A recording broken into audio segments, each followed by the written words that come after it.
I think the most unsettling part of this entire storyline isn't the violence, the betrayal, or even Marco's death. It's the silence around General Hospital. That silence feels intentional. And in my opinion, that's exactly where Sidwell becomes one of the most dangerous characters in play right now. I feel like we're being asked to believe that Sidwell is either unaware or slow to act after his son Marco was attacked and ultimately killed. But I don't buy that for a second. In my opinion, Sidwell is not written as a careless father or a clueless businessman. He's calculated, observant, and far too controlled to miss something this big. And this is where my suspicion begins. I think Sidwell knows exactly what happened to Marco. I could be wrong, but everything about his behavior suggests awareness, not ignorance. What we're seeing, in my opinion, is not grief delayed, it's strategy in motion. This is just my interpretation, but Sidwell isn't reacting because he's still preparing. Let's look at Sidwell's behavior closely. He hasn't lashed out, he hasn't confronted Cullum, he hasn't made a public move for revenge, and in a show like General Hospital, that kind of restraint is louder than any dramatic outburst. I think this restraint is intentional. In my opinion, Sidwell is the kind of man who doesn't act on emotion, he acts on timing. If he truly believed Cullum was responsible and wanted immediate revenge, we would have seen at least a hint of escalation. But instead, he's quiet, watching, waiting. I feel like that tells us everything. Because silence, in this case, isn't weakness, it's control. Now, let's talk about the most suspicious element in this entire storyline. Marco's phone. We know that Cullum discovered Britt's presence at Pier 55 because of messages on Marco's phone. That's not a small detail, that's a critical piece of evidence. And yet, somehow, that phone disappears from the narrative. No follow-up, no investigation, no mention. That doesn't make sense unless someone deliberately removed it from circulation. I think Sidwell has that phone. This is just my interpretation, but it feels too intentional to ignore. Evidence doesn't just vanish in a storyline like this unless it's being held back for a bigger reveal. And in my opinion, Sidwell is the only character who benefits from that silence. Here's where things get even more complicated. I think the fake Nathan plays a bigger role than we're being told. I could be wrong, but if Nathan is working under Sidwell as I suspect, then everything starts to connect. In my opinion, the sequence likely went like this.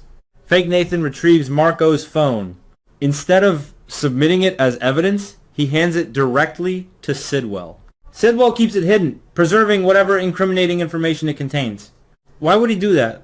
Because control over evidence means control over the narrative. And I feel like Sidwell isn't interested in justice, he's interested in leverage.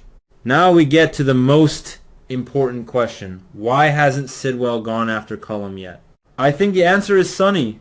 In my opinion, Sonny has always been Sidwell's real target. Marco's death, as tragic as it is, may not be the end goal. It may be a tool. That sounds harsh, but it fits Sidwell's personality. I feel like Sidwell is building a larger case, one that doesn't just punish a single man, but destabilizes an entire power structure, and Sonny sits at the center of that structure. If Sidwell can frame Sonny using manipulated evidence, old connections like Dalton's death, and the circumstances around Marco's attack, then he doesn't just get revenge. He wins. Here's where the storyline becomes almost psychological. I think Sidwell is trying to blur the line between truth and fabrication. We already have suspicion surrounding Sonny. Historical evidence tied to Dalton's death. The unexplained attack on Marco. Now, imagine adding carefully selected evidence from Marco's phone photos, messages, timestamps. In my opinion, Sidwell doesn't need the truth to win. He just needs something believable. And I feel like that's exactly what he's creating. A narrative that looks real enough to destroy Sonny. This is just my interpretation, but Sidwell isn't rushing because the illusion isn't complete yet. So where does that leave Cullum? I think Cullum is being used. In my opinion, Sidwell knows Cullum's involvement, maybe even has proof, but chooses not to act because Cullum still has value. Specifically, his resources, his connections, and his role in the cold synthesis project. Sidwell doesn't eliminate assets prematurely. I feel like he's extracting everything he can from Cullum before making his move. That includes financial gain, strategic positioning, and possibly even access to networks that Sidwell couldn't reach on his own. This is just my interpretation, but Cullum isn't being spared, he's being delayed. Now let's talk about what Sidwell actually wants. I don't think he wants Cullum arrested. I think he wants Cullum dead. That's a big distinction. In my opinion, Sidwell's patience isn't about justice, it's about satisfaction. Sending Cullum to prison would be too clean, too controlled by the system. Sidwell strikes me as someone who wants a more personal resolution, and that's where Marco's phone comes back into play. I think that phone contains something crucial, possibly photos Marco took before he died. Maybe accidental, maybe intentional, but enough to prove Cullum's guilt beyond doubt. Sidwell is holding on to that proof, not to share it, but to time it. I feel like we're heading toward a moment where everything unfolds at once. Here's how I see it though. I could be wrong. The cold synthesis project reaches completion. Cullum becomes expendable. Sidwell releases the evidence from Marco's phone, but not to the police. Instead, he uses it to confront Cullum directly. And that confrontation won't end in arrest.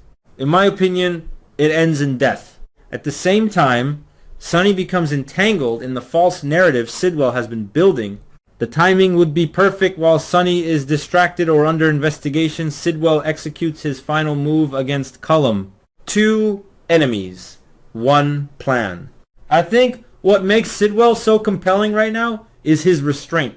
Anyone can act out of anger, but in my opinion, it takes a different kind of character to hold on to that anger, shape it, and deploy it with precision.